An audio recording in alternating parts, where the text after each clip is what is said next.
त्या सांगायला तहसीलदारवर आपण मोर्चा आणलेला आहे, काय मागण्यात आपलं काय? नीट परीक्षेच्या घोटाळ्यामुळे शिक्षण मंत्री धर्मेंद्र प्रसाद आम्ही राजीनामा मागत होतो. तो राजीनामा त्याने अगोदर दिला असता तर आम्हाला आंदोलन करण्याची पाळी आली नसती. आज विद्यार्थी 20हून अधिक लोकांनी आत्महत्या केलेल्या आहेत आणि त्या आत्महत्यांच्या आणि नीट परीक्षेच्या विरोधात आमच्या सोनम वांगचौर यांनी आंदोलन करून उपोषण चालू केला आणि ते उपोषण चालू केल्यानंतर सतत 21 दिवस त्याने उपोषण ठेवला.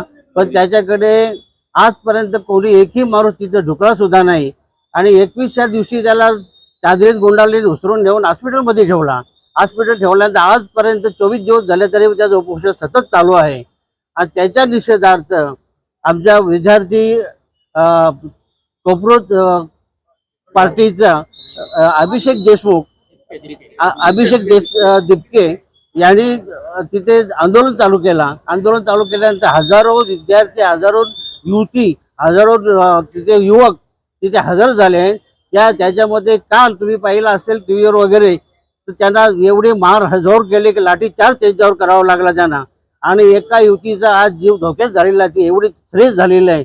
अशा ह्या पोलिसांनी त्यांचे मारझोड केलेले त्या लोकांना, त्यांच्या निषेधार्थ आज सुद्धा तिथे आंदोलन चालू आहे.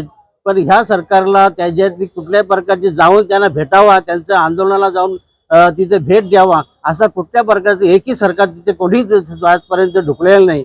फक्त जर नरेंद्र मोदीचा पहिला दिवशी सोमवारचा जर त्यावेळेला त्याचा भाषण झाला लोकसभेमध्ये, तिथे त्या भाषणामध्ये हे की विद्यार्थ्यांचा कोणाचा ॲक्शन सुद्धा त्यांनी शब्द सुद्धा बोलून टाकला नाही की त्या लोकांना आपण कुठल्या प्रकारची सहानुभूती मिळावी. विद्यार्थ्यांना 20हून अधिक विद्यार्थ्यांचा आत्महत्या झालेल्या आहे, पण त्यांना कुठल्या प्रकारची सहानुभूती अजिबात त्यांनी दिलेली नाही. त्याचप्रमाणे आपल्या महाराष्ट्राचे गव्हर्नमेंट, महाराष्ट्रात जो सरकार आहे त्याने सुद्धा आजपर्यंत त्यांना कुठल्या प्रकारची सहानुभूती विद्यार्थ्यांना दिलेली नाही. आज ह्या लोकांना सुद्धा मुलं बाला आहेत की नाही, त्या मुलाबालांना जाऊन तुम्ही डायरेक्ट पाहिजे तसे जोडता पाहिजे उपटी टाकता. म्हणजे काय, एक 3 वेळा आमदार झालेला त्रिपाठी 3 वेळा त्याला त्या बॅरिकेडवर उचलून आपटला. ही या सरकारची माणुसकी. त्यांना आमची एकच मागणी आहे का ह्या शिक्षण मंत्री धर्मेंद्र प्रसादचा राजीनामा घ्यावा, आमची एवढी मागणी आहे.